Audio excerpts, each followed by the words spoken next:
Hey there, this is Fallacious Rose, and I'm going to read a little bit today out of Ted Cross's The Immortality Game.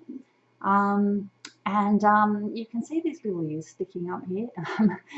I'm coming to you today from my ex's house, and this is my ex's little dog. Say hello, Gooch. Yeah.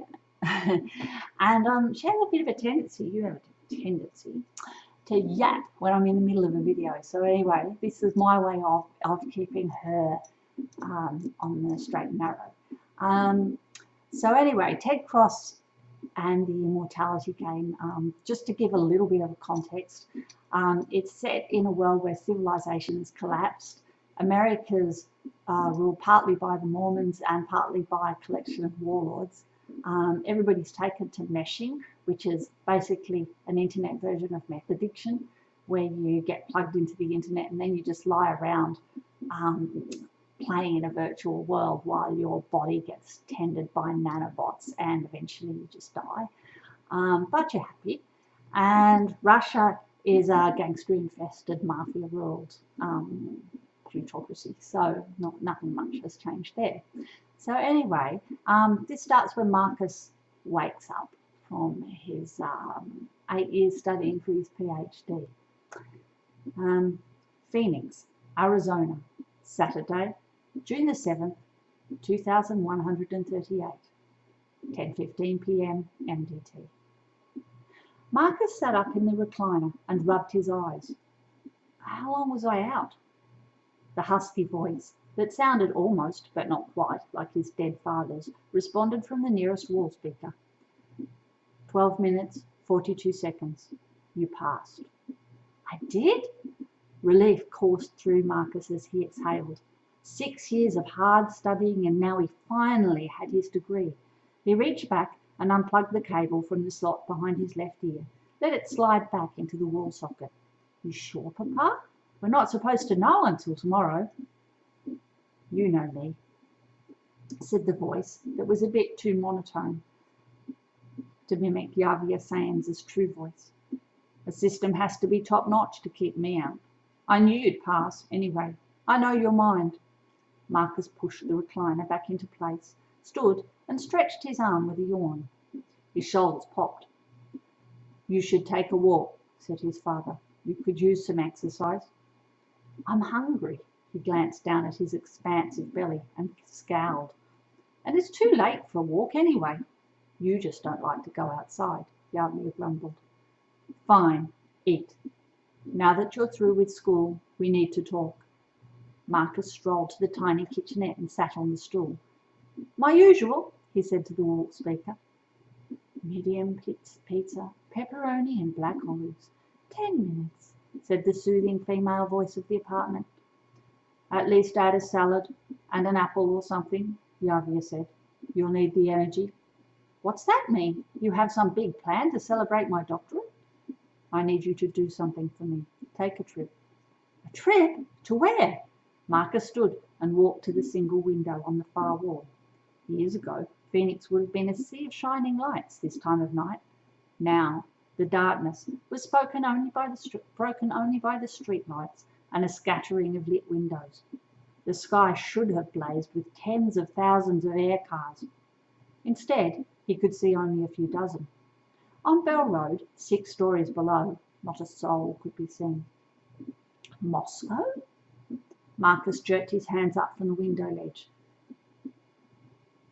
What the hell? What's going on? Sedona was the furthest Marcus had ever gone from Phoenix, and he had rarely even left his apartment in the 8 years since finishing high school. I found something I've been searching for ever since I died.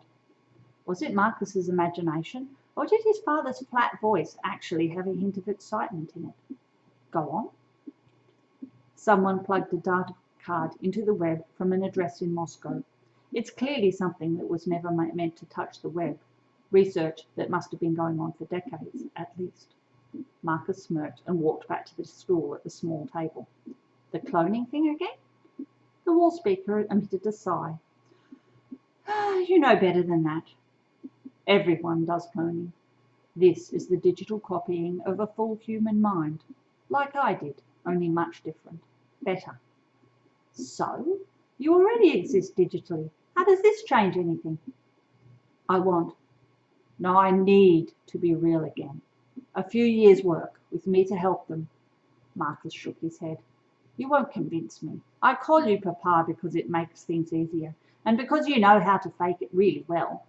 But you're just a great simulation, a bunch of computer code.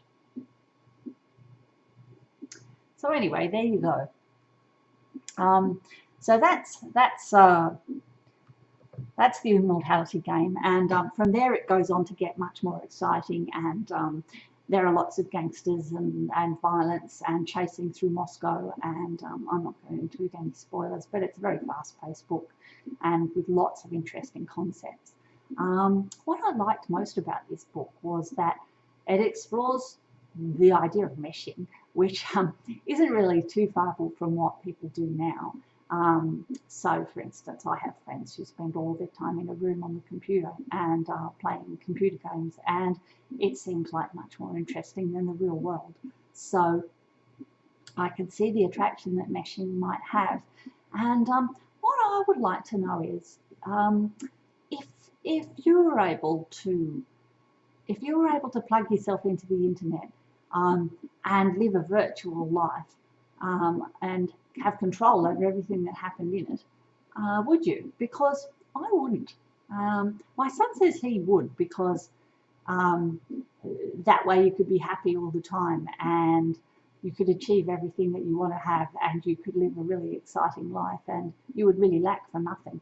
But I feel like surprises are a really important part of life, and if you go out into the outside world, you don't really know what's going to happen, and you don't have control over it, and you don't have control over your moods either, and that appeals to me. So I don't want to be happy all the time. I want to be happy when I least expect it, maybe. And I want my moods to have contrast, and basically I want them not to be up to me. I want them to be up to external circumstances, and then the challenge is for me to deal with them. So meshing, I mean, it's totally plausible as a way of life. And as a destination for civilization as we know it. So there you go. And the other concept that I really liked in this book was the concept of downloading your mind into another body. So to the extent that there's somebody in the book who ends up with 2 copies of their mind in 2 different bodies, or at least one's a copy and one's the original, which raises some really interesting questions, like about who is the real person? Is it the person with the copy of the mind, or the person with the real mind? Not that it matters, I guess. And it also raises the question beyond the book of, well, if you could download your mind into a body, why bother? Why not just load your mind into a computer and then live a virtual life with no need to keep your body going, no possibility of death, except if the computer blows, and no demands on the environment other than a certain amount of electricity. And imagine how perfect in a way the world could be if there were no actual human bodies in it, but just a collection of human minds in a big factory somewhere, enjoying themselves while everything else just goes on quietly the way it did before we got here. So we'd have virtually no impact on the environment. We could set up a load of solar panels to run us. We could all be out there having a great time, and so could all the plants and animals that we unfortunately have an impact on these days. So actually it's a sort of utopian idea. Anyway, I found this book really interesting and fun to read, and yeah, the only thing that I didn't entirely sympathise with was the character of Zoya, who doesn't want to kill everybody. She's very squeamish about killing gangsters, and I suppose I'm not used to that. I'm more used to people who go, oh yeah, gangsters, they deserve to die, shoot them quick. So Zoya's a bit too kind-hearted for me. I'm much fiercer. So anyway, thank you for writing this book. Ted Cross. Bye.